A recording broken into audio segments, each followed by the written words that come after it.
Russia نے اپنے کمانڈروں کو حکم دیا ہے کہ 50 لاکھ فوجی تیار رکھیں۔ آپ اندازہ کیجئے کہ روسی صدر آر پار کی گیم کھیلنے کی کوشش کر رہے ہیں، اور اس بار یوکرین جو ہے وہ نشانہ نہیں ہے بلکہ نیٹو سے وہ لڑنے کی تیاری کر رہے ہیں، اور کہہ رہے ہیں کہ نیٹو نے بہت ساری تیاری کی ہے اور ہم نے اپنے بڑے دشمن کو اب کنٹین کرنا ہے۔ رشین صدر نے آج اعلان یہ بھی کر دیا ہے کہ جتنا ہو سکے ہم اپنے ہتھیاروں کو مزید ماڈرنائز کریں گے، اور بہت ساری جو ہتھیاروں کی کمپنیز ہیں ان کو ہتھیار بنانے پر جٹا دیا ہے۔ خبر یہ بھی ہے کہ رشین صدر نے آج کیو جو کہ یوکرین کا دارالحکومت ہے اس میں لڑتے ہوئے فوجیوں سے خطاب کیا ہے اور ان کو مدر آف سولجرز کا نام دیا ہے، اور کہا ہے کہ اپنی پریپریشن اور اپنی جو جنگی تیاری ہے اس کو اور تیز اور مضبوط کیا جائے تاکہ ہم نے اپنے بڑے دشمن کے ساتھ لڑنا ہے۔ ادھر نیٹو نے اعلان کیا ہے کہ اگر رشیا ہمارے اوپر اٹیک کرتا ہے تو ہم اس کا اچھے سے رسپانس دیں گے۔ ناظرین گرامی، امریکہ سمیت پوری دنیا پولینڈ کے اوپر بفر زون بنانے کی کوشش کر رہے ہیں، اور بفر زون کا مطلب یہ ہے کہ اگر رشیا نیٹو کے اوپر اٹیک کرتا ہے تو اس کو پولینڈ کے اوپر روکا جائے گا، اور پولینڈ کی سرزمین کے اوپر اس کو کنٹین کر کے روس کے اگریشن کو روکا جائے گا۔ خیر، اس حوالے سے کچھ اہم چیزیں آپ کے سامنے پیش کرنی ہیں۔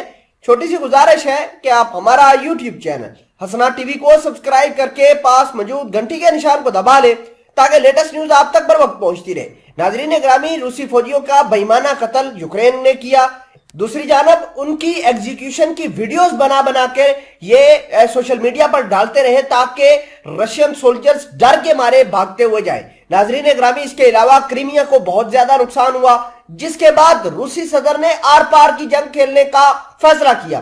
روس نے اپنے کمانڈروں کو بلا کر یہ کہا ہے کہ 50 لاکھ فوجیوں کو ہیوی ٹریننگ دی جائے، ان کو ماڈرنائز ویپنز پر ٹریننگ دی جائے تاکہ ہم نے اپنے بڑے دشمن پر اٹیک کرنا ہے۔ ناظرین گرامی، بڑا دشمن کون سا ہے؟ بڑا دشمن ہے نیٹو، بڑا دشمن ہے امریکہ۔ ناظرین گرامی، امریکہ اور نیٹو کی فورسز جو ہے، نیول فورسز، یہ آلریڈی 30 سے 35 ملک اپنی وارشپ لے کر جو ہے وہ بلیک سی کے اندر آ گئے، وہاں پر جنگی ریہرسل کر رہے ہیں اور ڈمی ٹارگٹ کو ہٹ کر رہے ہیں۔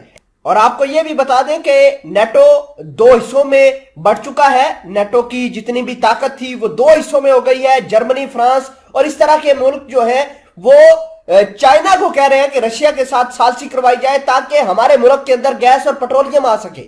اور جرمنی کے چانسلر نے آج اعلان بھی کیا ہے کہ ہم نے نئی ڈیل کی ہے اور نئی ڈیل کے تحت جرمنی اور زیادہ ابھر کر سامنے آئے گا۔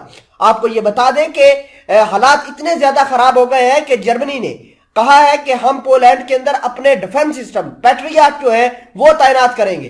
اس کے علاوہ میں نے پہلے آپ کو بتایا تھا کہ یورو فائٹر بھی جرمنی نے پولینڈ کے اندر تعینات کر رکھے ہیں، جن کی تعداد 3500 کے قریب بتائی جاتی ہے۔ اور یہ یورو فائٹر جو ہے اگر کل کو پولینڈ کے اوپر دوبارہ حملہ ہوتا ہے، کوئی بھی کرتا ہے، چاہے وہ یوکرین کرے یا پھر رشیا کرے، تو اس کا اگریشن جو ہے وہ رشیا کو ہی برداشت کرنا پڑے گا۔